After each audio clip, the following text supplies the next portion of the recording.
Le Conseil de la communauté marocaine et étrangère est une institution qui a été établie par Dahir Royal, par décret royal, en décembre 2007. C'est une institution composée de 50 personnes, nommées pour une période de 4 ans, qui assurent leur mission à titre bénévole.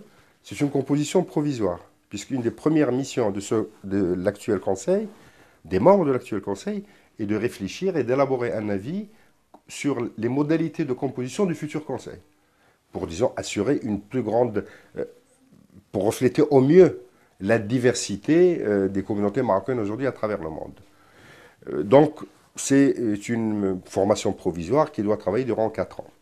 Sa première mission essentielle est d'élaborer des avis consultatifs sur les politiques publiques marocaines, sur les principaux problèmes que rencontrent les Marocains à travers le monde, et de les soumettre à Sa Majesté.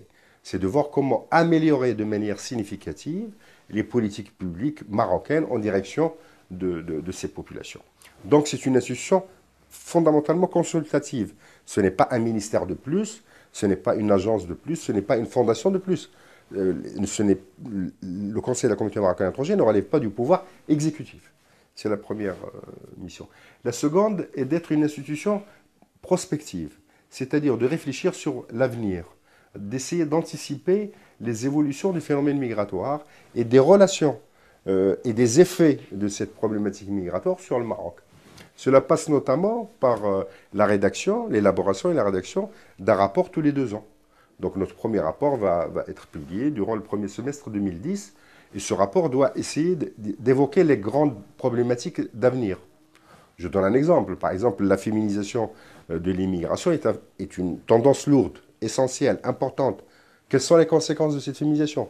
Ou par exemple, aujourd'hui, il y a des milliers et des milliers de compétences marocaines dans tous les domaines à travers le monde qui ont envie de servir d'une manière ou d'une autre le développement de leur terre d'origine, même parfois à la 2e, 3e génération, tout en continuant à être d'ailleurs des citoyens de leur pays de résidence. Comment, par exemple, mobiliser au mieux ces compétences? Comment faire d'ailleurs de ces populations marocaines, aujourd'hui qui appartiennent à 2 systèmes juridiques et à 2 systèmes de valeurs, comment en faire des ambassadeurs au mieux des intérêts des 2 pays? Donc voilà des grandes problématiques sur lesquelles nous devrions nous pencher. Donc à côté de ces 2, disons, missions, d'être une institution consultative et d'être une institution prospective, il y a une sorte de mission continue qui essaie d'être une sorte de... On a tendance à dire au Conseil d'être une sorte de réseau. Pourquoi?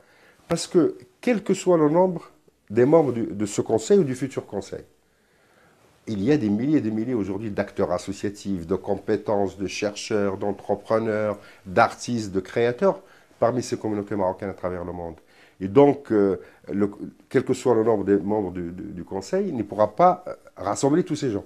Donc il faut en permanence que les membres du Conseil, et c'est ce que nous essayons de faire, exercent leur mission en étant liés, en travaillant avec toutes ces compétences qui ne sont pas dans le Conseil. Et de mon point de vue, c'est un des principaux défis.